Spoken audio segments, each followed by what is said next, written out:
Mesdames, Messieurs, bonsoir. Tout d'abord, une confirmation. Vous aurez bien du football tout à l'heure en direct. Tout de suite après ce journal, légèrement écourté. Nantes-Bucarest à Nantes. Ce sera le dernier des 4 grands clubs français engagés ce soir dans les Coupes d'Europe.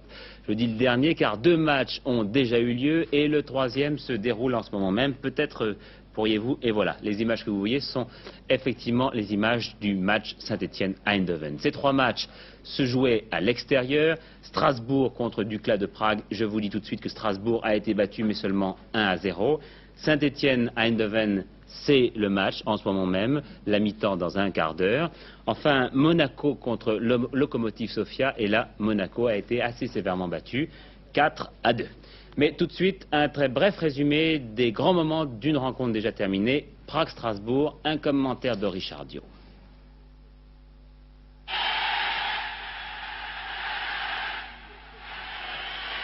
Voici le seul but du match de Prague. Contrairement aux prévisions, les jaunes de Dukla sont au complet, y compris la vedette de l'équipe, le fameux Neoda, à qui les Français ne font pas de cadeaux. En revanche, chez les Bleus de Strasbourg, Bianchi ne joue pas. Pour les Français, il s'agit bien sûr d'encaisser le moins de buts possible avant le match retour du 7 novembre. Mission accomplie. C'est à la 10e minute que le numéro 10, Gatouchek, se fait, croit-on, bousculer par Novi, le numéro 5 français. L'arbitre n'hésite pas et donne penalty en dépit des protestations des Français. Le ralenti va nous montrer que la faute de Novi n'est pas flagrante, c'est notre avis en tout cas, et que Gatouchek, en vieux renard des stades, joue bien la comédie. L'arbitre s'est laissé attendrir et Vissek ne se fait pas prier pour marquer. 1-0 pour Dukla, c'est une bonne affaire pour Strasbourg qui en toute logique devrait se qualifier dans 15 jours, mais la logique et le football ne font pas toujours bon ménage.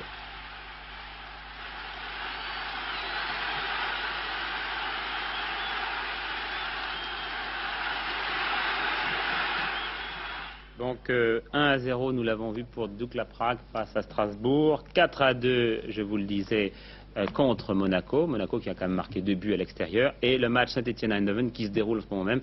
Je ne peux pas vous donner encore le résultat de la première mi-temps. Et de toute façon, à 23 h à peu près, un spécial but commenté par nos spécialistes. L'actualité internationale maintenant avec tout d'abord la confirmation de ce que je vous laissais entendre hier en fin de journal, la réapparition de Leonid Brejnev sur la scène politique. On ne peut pas dire, vous allez le voir, que le numéro 1 soviétique soit en bonne forme, mais il est là et c'est déjà beaucoup pour la télévision soviétique qui s'est attardée sur la silhouette et le visage de Leonid Brejnev qui portait, vous le voyez, manteau et chapeau en ce début d'hiver moscovite. Voilà 15 jours qu'on ne l'avait pas vu, ce qui avait alimenté de multiples rumeurs dont nous vous avions fait état. Ce matin, M. Brejnev avait tenu à accueillir un visiteur pour lequel il ne se serait peut-être pas déplacé en temps normal, le président sud-yéménite Abdel Fattah Ismail, que nous voyons à droite sur ces images. Tout cela se passait à l'aéroport de Moscou-Vnukovo. Deuxième pôle d'attention dans les pays de l'Est, Prague. Prague parce qu'hier a été prononcé un jugement qualifié d'inique par l'humanité et violemment critiqué par toutes les familles politiques françaises, l'UDF, le PS, le RPR et à nouveau tout à l'heure le PC qui clame son indignation. L'affaire a même été très loin puisque à l'issue du Conseil des ministres, on apprenait que dans ces conditions, la visite que devait faire Jean-François Poncet en Tchécoslovaquie était ajournée. Alors, cela mérite, Georges Bortoli, 2 mots d'explication. Oui, car il est effectivement frappant de voir comment les droits de l'homme vraiment prennent place maintenant dans la politique internationale. On en avait eu déjà un autre aspect, disons moins dramatique, lors de l'interdiction de fait de la venue des Springboks en France, qui a suscité tellement de controverses et de passion. En fait, ce qu'il faut dire, c'est que la position du gouvernement français est de ne pas s'immiscer dans les affaires intérieures des autres pays, de ne pas prendre position sur les régimes des pays. Sous-entendu, si on ne fréquentait que des gens tout à fait démocrates, on ne fréquenterait peut-être pas énormément de monde. C'est ce qu'on avait dit en particulier quand le ministre chilien des Affaires étrangères avait été reçu récemment au Quai d'Orsay. C'est ça, on va vous dire que le ministre français sélectionne ses indignations, il ne se rend pas à Prague, mais il reçoit son collègue chilien. Oui, il y a autre chose. Il y a, en l'occurrence, et c'est vraiment une affaire diplomatique, c'est une affaire de politique internationale, il y a rupture, ou en tout cas non-observation d'un traité international. Les accords d'amnistie. Oui, en tout cas, c'est ce qu'on fait ressortir très fortement ce soir à Paris, au Quai d'Orsay en particulier. La Tchécoslovaquie, comme 35 pays dont la France, a signé un acte international qui est l'acte d'Helsinki, un acte qui concerne la détente et qui concerne les droits des personnes. Bon, le gouvernement tchécoslovaque condamne des gens qui, justement, demandait l'application des accords d'Helsinki, ce qui est quelque chose d'assez provoquant, surtout à la veille de la visite d'un ministre des Affaires étrangères français. Il y a une espèce d'acte qui est, je pense, jugé à Paris à la limite de l'inamical, et c'est comme cela que la technique diplomatique, la science, si vous voulez, des rapports entre États rejoint aujourd'hui, et je pense que personne ne trouvera ça mal, rejoint aujourd'hui simplement la morale et cette condamnation unanime que l'on a faite des procès de Prague. Oui, j'ajoute que 5 Français qui tentaient de s'informer sur les conditions de ce procès, je vous en parlais hier, ont été expulsés de Tchécoslovaquie, parmi eux le metteur en scène Patrice Chéreau, que nous n'entendrons pas ce soir, il se réserve pour une conférence de presse demain. Revenons à ce Conseil des ministres que nous évoquions à l'instant. C'est d'abord pour vous dire qu'il s'est tenu sans Raymond Barre et que le président de la République lui avait téléphoné cet après-midi au Val-de-Grâce pour l'informer du déroulement des travaux de ce Conseil. Conseil pendant lequel il a été décidé que la France accueillerait l'année prochaine 5000 réfugiés supplémentaires en provenance d'Indochine. Le contingent du semestre en cours est de 10 000. Donc 5000 de plus qui, souhaitons-le, seront pris en charge plus rapidement que ceux qui les ont précédés. Car vous avez été nombreux à vous étonner du délai que ça prenait. L'explication, vous pourrez la trouver en partie dans ce reportage qui nous vient de Toulouse. Il y a quelques semaines, ces gens étaient à plus de 10 000 km de la France, au Laos, dans la péninsule indochinoise. Ces hommes et ces femmes, dont certains ont tout perdu, ont fui leur pays pour des raisons politiques et de sécurité personnelle. Aujourd'hui, ils sont arrivés à la Bruguière et là, ils doivent recommencer une nouvelle vie, ce qui signifie un nouvel apprentissage, un apprentissage qui va durer 6 mois. Eh bien, le but, est, dans ces 6 mois, il faut adapter, c'est-à-dire conditionner les réfugiés pour qu'ils puissent réussir dans la vie et le cadre social français, en ayant d'abord un travail, ensuite un logement et puis une installation. Alors comment vous y prenez? Bon, ce sont des gens qui arrivent en France, qui ne connaissent absolument rien de la France, qui ne parlent pas la langue la plupart. Quelle est la formation que vous leur donnez? Alors étant donné que le niveau est très variable, au départ la première chose à faire est de leur faire passer une batterie de tests et de les séparer en groupes suivant leur niveau de départ. À partir de ce niveau de départ, nous avons 520 heures de formation pour les élever à la fois sur le plan du français et sur le plan technique. En même temps, nous poursuivons la tâche de leur obtenir l'état civil. Très souvent, l'état civil est falsifié pour des questions de sécurité, pour des questions de fuite là-bas. Au bout des 4 premiers mois, en général, nous commençons à avoir l'optique et dire telle famille ou telle personne pourrait être placée dans tel emploi. Et c'est à ce moment-là que les transactions pour la recherche d'emploi commencent.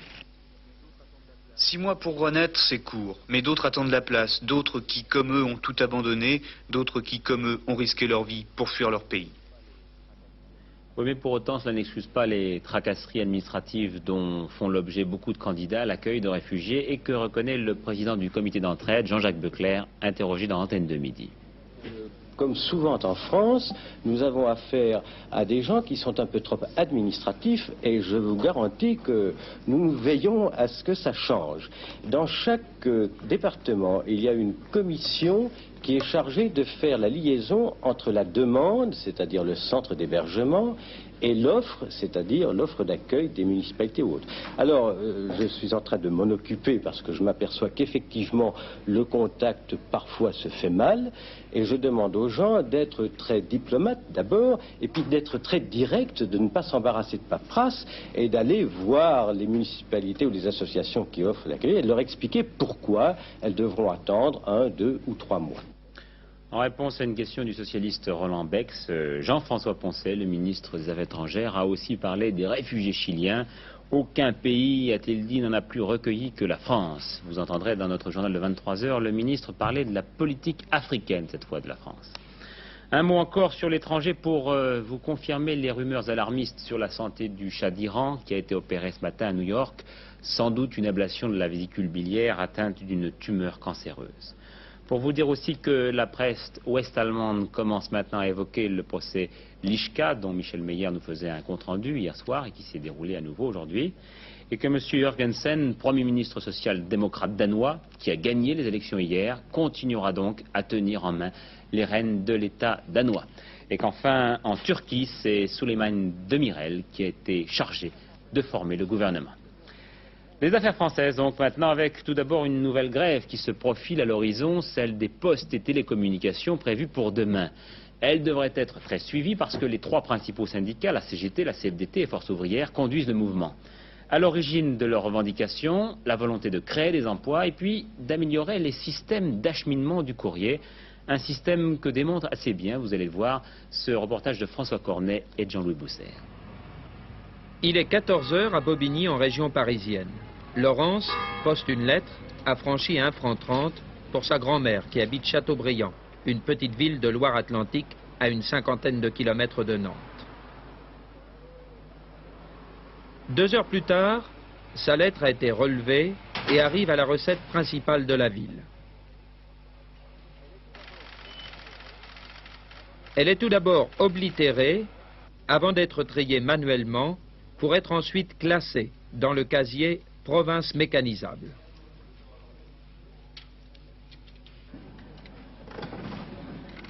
Indexée automatiquement, on va l'acheminer en fin d'après-midi vers le centre de tri automatique de Bobigny.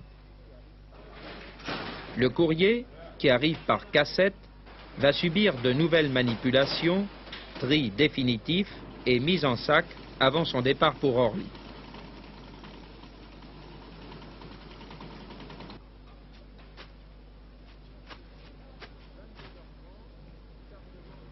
« 22h30, chargement du Fokker 27 de l'aéropostale à destination de Nantes.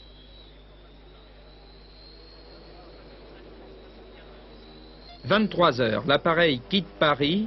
La lettre de Laurence arrivera à minuit dans la capitale de Loire-Atlantique. Elle sera distribuée le lendemain de son expédition de Bobigny en J+1 selon l'expression des postiers. Un service de qualité qui se raréfie de plus en plus selon les syndicats pour l'usager des services postaux. Raison, manque d'effectifs malgré l'automatisation, cadence d'acheminement à la limite du point de rupture, mécanisme fragile qui peut à tout moment craquer et enrayer tout ce système du J+1. Il fut une époque où ces performances étaient réalisées, je pourrais dire, pratiquement tous les jours, grâce au dévouement de l'ensemble de la corporation et à un attachement particulier à leur travail.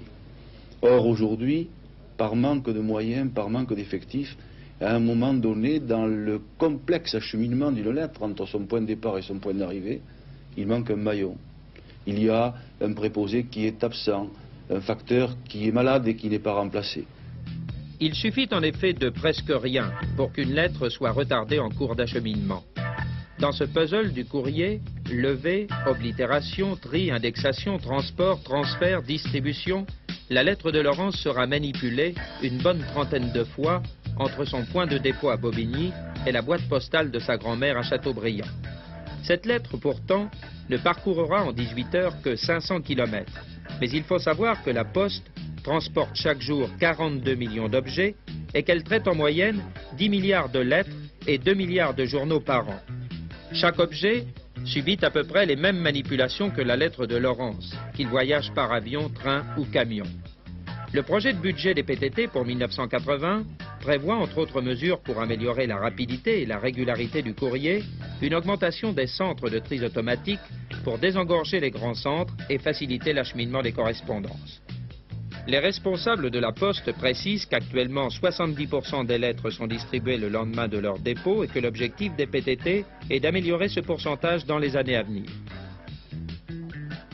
Notre objectif est de distribuer 75% des lettres le lendemain du jour de dépôt et 20% le surlendemain du jour de dépôt. C'est un objectif que nous parvenons d'ailleurs à réaliser à certaines périodes de l'année. Par exemple, au mois de septembre dernier, nous avons légèrement dépassé ces chiffres. Malgré ces résultats, avec un effectif actuel de 450 000 personnes, dont 300 000 sont affectées au service postal, la Poste française est aujourd'hui malade.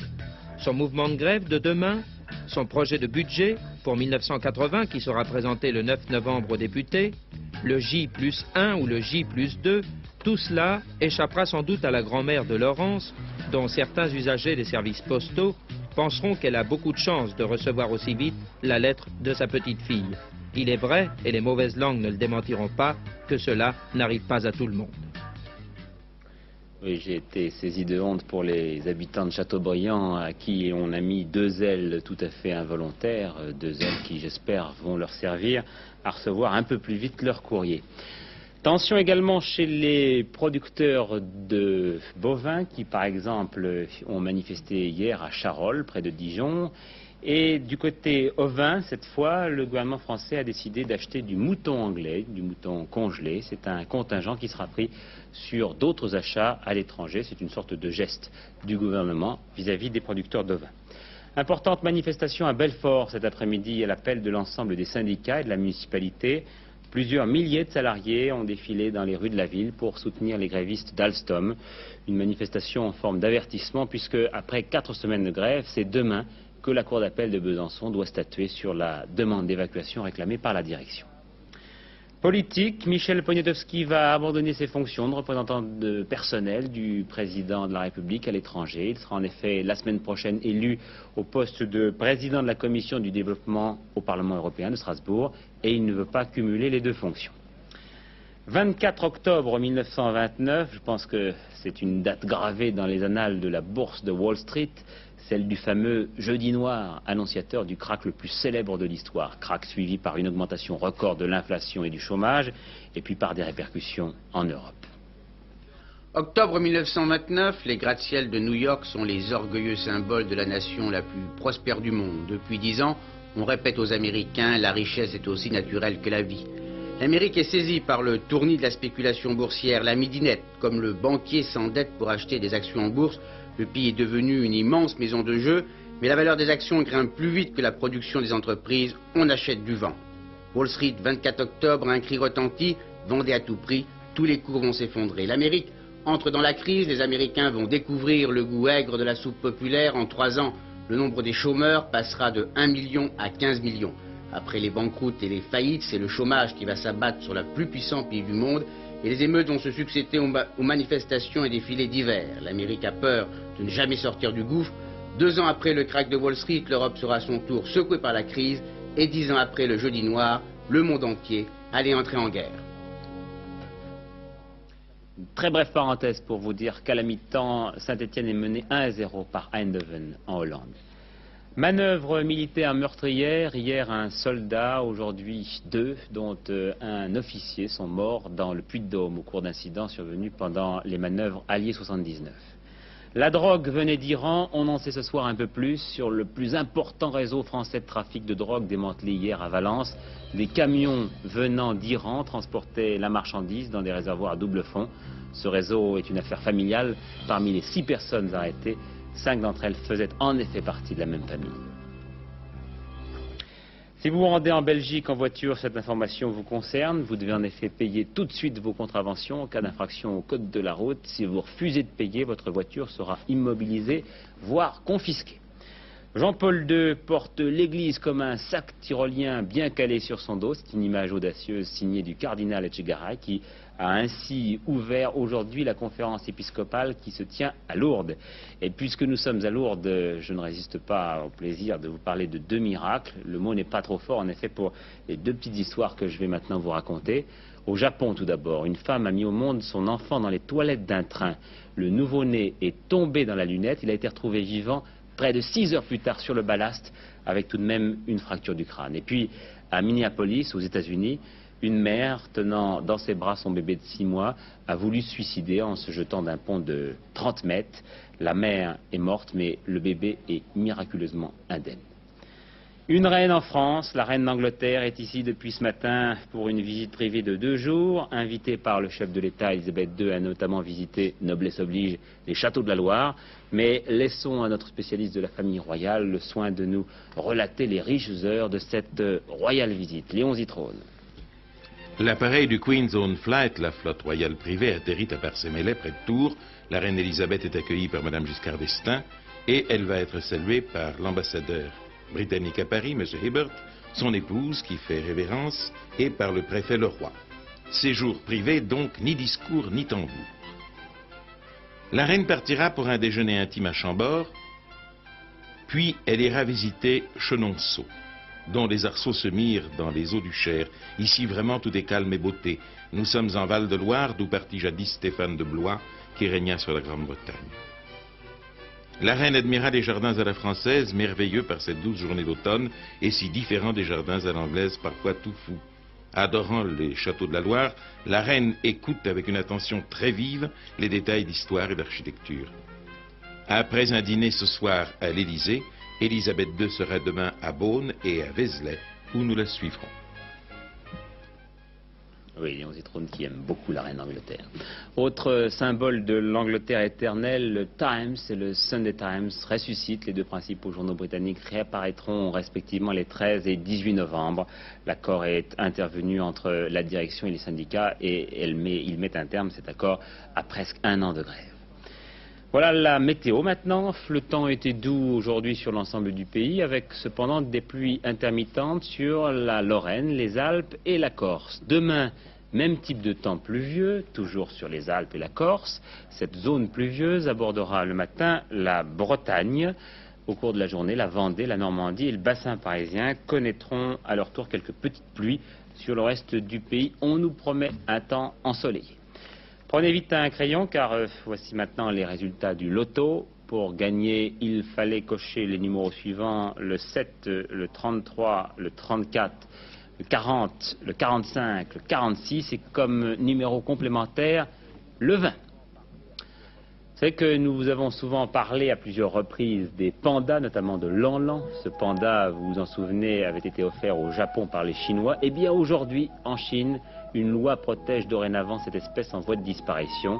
Il n'en resterait plus que 1000 dans le monde. Voici, pour le plaisir des yeux, quelques images de ce charmant petit animal vénéré par les Chinois. Et nous l'avons vu au cours de nos reportages là-bas, reproduit à des millions d'exemplaires en dessin ou même en statue. Voilà, c'est une manière comme une autre de vous dire au revoir, de vous dire aussi que votre prochain rendez-vous avec l'information est à 23h25 avec Pierre Alain.